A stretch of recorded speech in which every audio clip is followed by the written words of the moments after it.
그러니까 양성 간에 어떤 차이가 있는지 차이가 없다고 생각할 수 없죠. 다 같은 그 사람인데 남성과 여성 간에 어떤 차이가 있기 때문에 부딪힌단 말이에요. 남성은 분리와 독립심이 강해요. 그래서 혼자서 뭔가 하려고 하고, 또 여성은 그렇지 않고 도움을 받아서 하려고 그러거든요. 그래서 뭐 여러 가지 도움을 요청하면은 남성 입장에서 봤을 때는 왜 작은 것 가지고도 이렇게 매사에다 도와서 하려고 하느냐, 이렇게 이제 생각할 수 있고, 또 여성의 입장에서 봤을 때는 남성이 참 인간관계를 잘 못해요. 저 혼자서만 살려고 그러고, 이런 게 남성의 기준에서 봤을 때, 여성의 기준에서 봤을 때 상대가 더 나만 못하게 보인다는 거예요.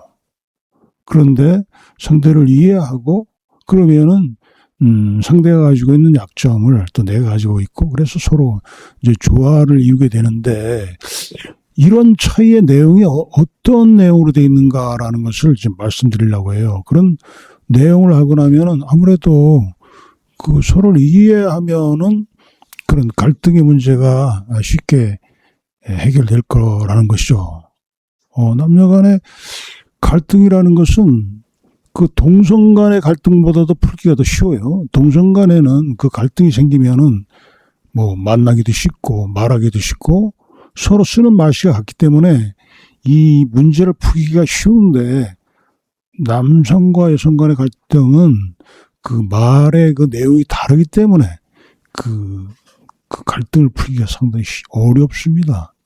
그래서 이렇게 보면은 그 남성과 여성 간의 갈등의 문제 때문에 이제 갈등하는 사람들을 보면 상당히 그 상대에 대한 원망 이런 거를 가지고 있는 걸 주변에서 봤어요. 그 사람들이 또 뭐 이렇게 헤어져서도 상대에 대한 그 원망 때문에 신경적으로, 정신적으로 불안정하게 사는 걸 봤어요.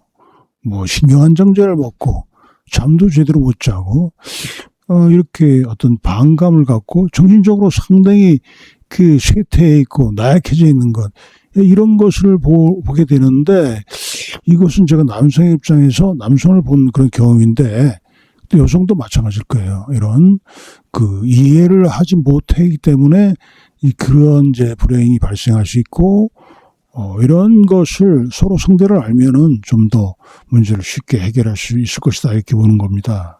그래서 남성과 여성의 첫 번째 그 큰 차이는 분리되려고 하는가, 아니면 연결되려고 하는가, 이런 차이예요.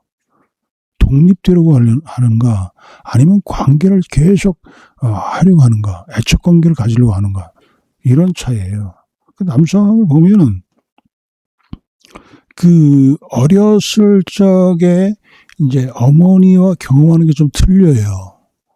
어머니와 이렇게 잘 애착 관계를 가지다가 남아는 어머니가 자기와 다른 성이라는 것을 알게 됩니다. 그래서 분리를 경험하게 되죠.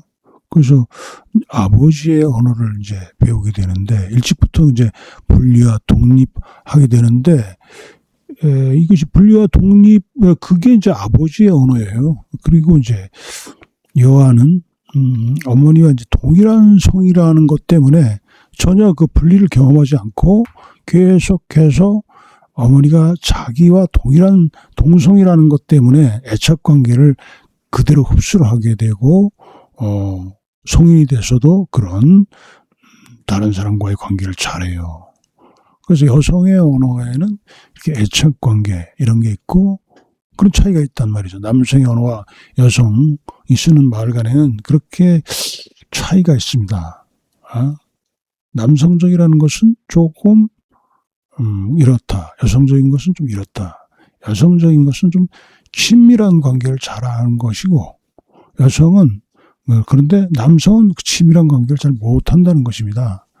목욕탕에 가보면 그 대본에 나타나요. 목욕탕에 가면은 남자들은 모르는 사람들하고는 얘기를 잘 안 합니다. 아는 사람끼리는 뭐 아는 대로 서로 얘기를 하는데 여성들은 아는 사람들하고만 얘기하는 것이 아니라 모르는 사람들하고도 얘기를 잘해요.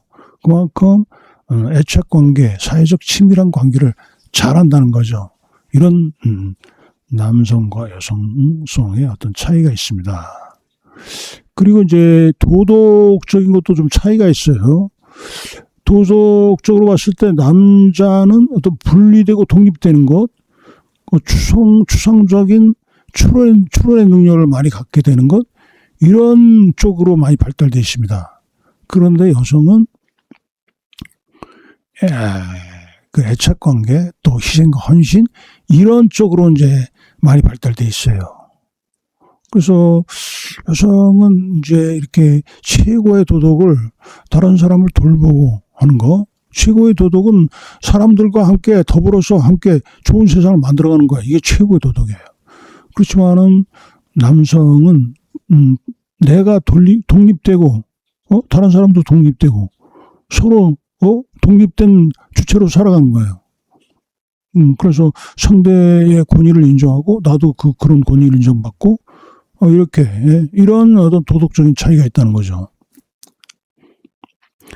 그래서 남성들은 어떤 그 도덕의 어떤 능력이 어떤 추론의 능력, 어떤 여러 사람들이 모여 있을 때 거기서 갈등 상황이 발생할 때 여기에 추론의 능력을 발휘해서 상호 이렇게 관계를 조정할 수 있는 능력, 있는 정신의 능력을 갖추는 거, 이런 것을 최고의 도덕으로 보고, 여성은 그런 것이 아니라 이렇게 서로 관계를 맺고 하는 거, 이런 것을 희생하는 거, 헌신하는 거, 이런 것을 최고의 도덕으로 본다는 겁니다.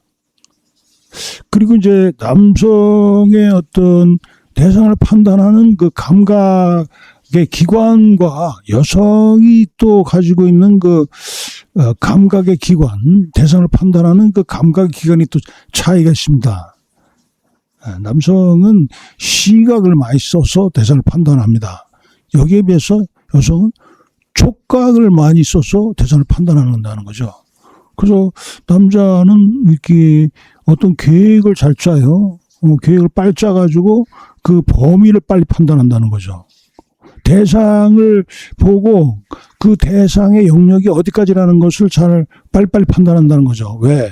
시각의 능력에 좀 많이 쓰니까, 거기가 발달돼 있으니까. 그런데 여성은 그렇지 않아요. 그렇지 않고 그 여러 부분 살펴서 손으로 만지듯이 여기도 살펴보고 저기도 살펴보고 전체 여러 부분을 살펴서 전체를 파악한다는 거죠. 한 번에 눈으로 딱 봐서 대상을 판단하는 것이 아니라 여기저기 짚어봐가지고 이러니까 전체적인 그 테두리가 이렇게 되는구나, 이렇게 이제 판단한다는 거죠. 그래서 남성은 이렇게 전체적인 윤곽을 잘 잡는데 장기가 있고, 여성은 그 전체적인 내용을 촘촘히 확인할 수 있는 그 능력이 또 뛰어납니다. 이런 감각인식의 차이가 있다는 거죠.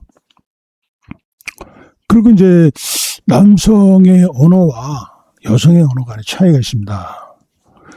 남성은 상징계의 언어를 써요. 그리고 여성은 코라를 쓰고 있습니다.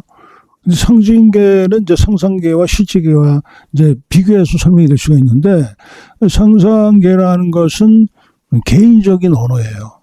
언어가 상상계의 언어가 있고 상징계의 언어가 있고 실제계의 언어가 있고 이렇게 보면 돼요.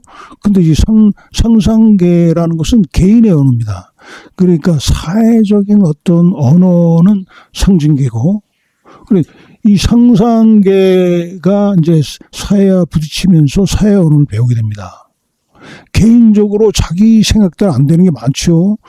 개인적인 그 생각은 상상의 언어인데 그 개인적인 생각이 사회 언어에 이제 수정이 되면서 상징계의 언어를 배우게 됩니다.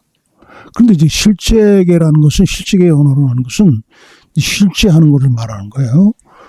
상징계는 이제 법과 제도로 나타나는데, 상징계 언어라는 것은 모두 다 그 법과 제도에 맞는 언어입니다.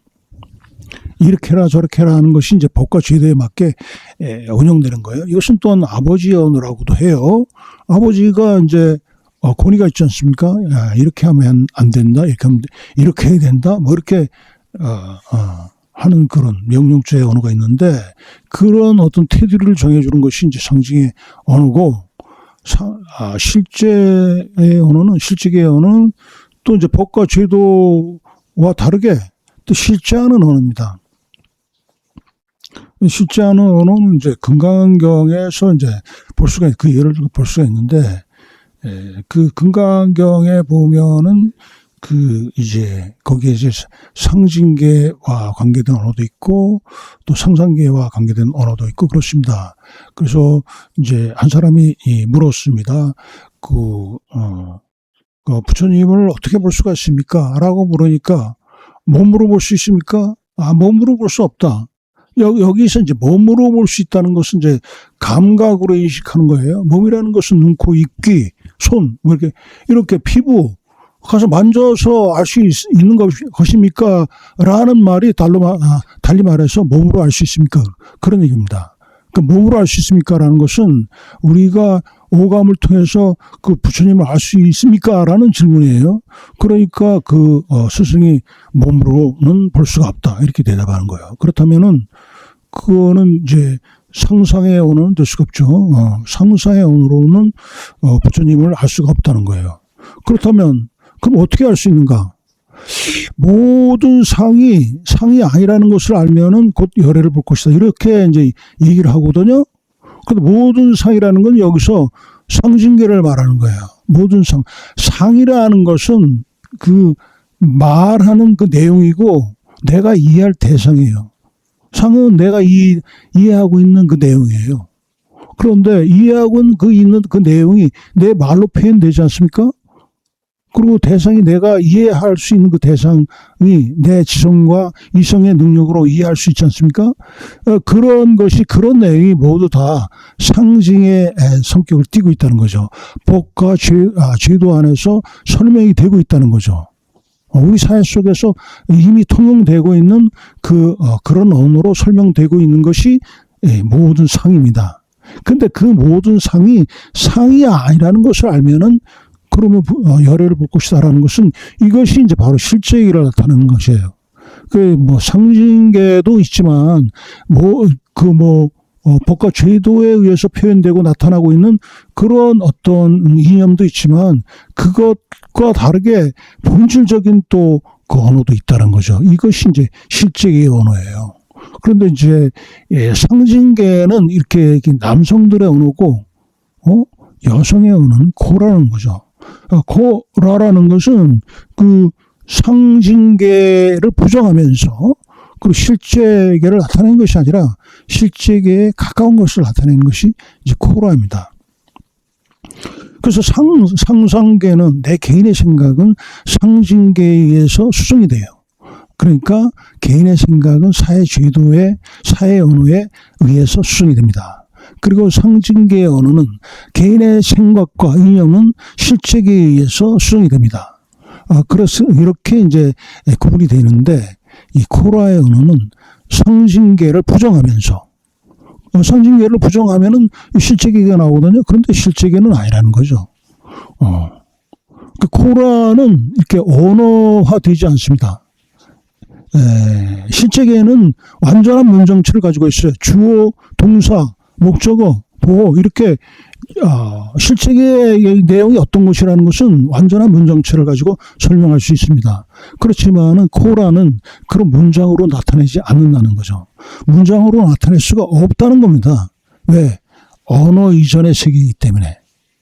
코라는 그 여자아이와 엄마 사이의 이렇게 결합의 관계, 서로 공감하는 그 감정의 내용, 이것이 이제 코라예요. 그래서 어떤 애정의 내용, 그런 것이 이제 코라 속에 담겨 있고, 코라의 주요한 특징은 그 상징계, 아버지의 권위를 부정한다는 겁니다.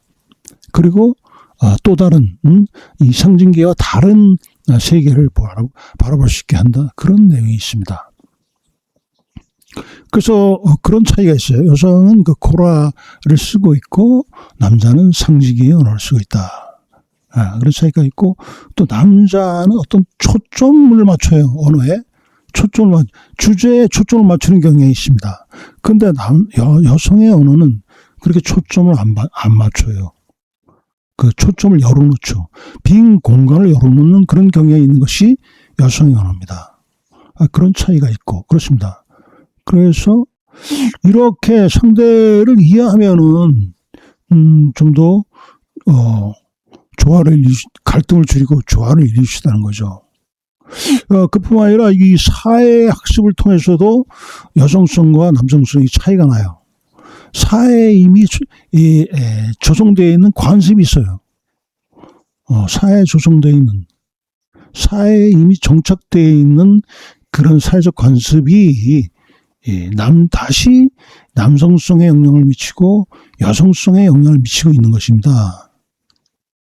여기서 그 남성들이 다시 그 사회에 정착되어 있는 그 관습을 배우면서 남성성을 재학습하게 되고, 여성 또한 마찬가지로 사회에 정착되어 있는 그 관습을 재학습하면서 여성성을 띠게 되는 것입니다. 그러면은 사회에는 어떤 그 관습이 정착되어 있습니까? 사회에는 남성이 주도적인 역할을 해야 하는 그런 이제 관습이 형성되어 있어요. 그래서 봐도 딱 나타나지 않습니까? 높은 자리에 있는 사람들이 다 대부분 90% 정도는 남성입니다. 그리고 그 주변에서 측면을 도와주고 있는 사람들이 여성이고, 그 세계에서 말썽 일으키는 사람 대통령들 다 남자들이지 않습니까? 그 다 남성이 주도적인 역할을 하고 그 부수적인 역할을 여성이 하고 있어요. 그래서 이런 사회 관습을 다시 재학습하면서 남성성이 형성되고 여성성이 형성되는 거예요. 그래서 남성이 이제 주도적인 역할을 하는 그런 남성적인 특성을 갖게 됩니다.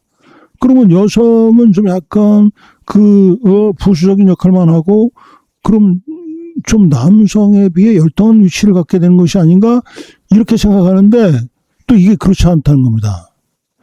여성에게도 남성과 비교되는 평등한 그 능력이 있다는 것입니다. 남성과 균형을 맞출 수 있는 그 능력을 다시 사회에 조성되어 있는 관습으로부터 배운다는 것입니다.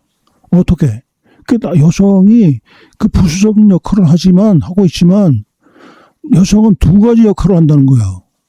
남성이 주도적인 역할을 하는 거에 있어서 부수적인 역할을 한 가지 하고 한 가지 역할을 하고, 또 다시 자기에게 주어져 있는 자기 고유한 역할을 한다는 것입니다. 그래서 여성은 이중적인 역할을 하는 겁니다. 그래서 능력의 면에서 이중적인 역할을 하는 것과 자기 혼자만의 역할을 하는 것과 능력의 면에서 봤을 때 여성의 기준에 봤을 때는 또 남성이 뒤떨어지는 거예요. 또 남성의 기준에서 봤을 때는 남성이 또 주도적인 역할을 하니까 여성이 또 뒤떨어져 버리는 거고, 그렇지만 그 능력의 면에서는 내용이 평등하다는 거예요. 남성은 주도적인 역할을 하고 여성은 그 자기 역할과 상대 역할을 하는 이중적인 역할을 할 수 있고, 이렇게 해서 균형을 맞출 수 있는 그런 능력을 동시에 양자가 가지고 있다는 것입니다. 이렇게 본다면은 그 남성이 가지고 있는 단점이 여성에 의해서 보완이 되고, 또 여성이 가지고 있는 단점이 남성에 의해서 또 보완이 되는 거예요. 그렇게 되면은 상당히 상대에 대한 호감을 가질 수 있고, 그런 이해 바탕에서 대화를 한다면은 쉽게 갈등의 문제도 해결할 수 있고, 이제 그렇게 될 수 있다라는 것입니다. 그래서 이 남성성과 여성성에 관한 것은 이 현대 사회에서 새로 발견된 영역이에요. 그런데 이 새로운 영역을 소문만 들었지 자세하게 누가 얘기하는 사람이 없죠. 그래서 제가 이제 자세하게 얘기해 준 거고, 말씀해 드린 거고, 이런 쪽의 어떤 내용은 우리들이 많이 깊게 공부하고 이해해서 우리의 삶을 윤택하게 할 필요가 있습니다. 그래서 도움을 주고받으면서 우리가 행복하게 살 수 있다는 것입니다. 감사합니다.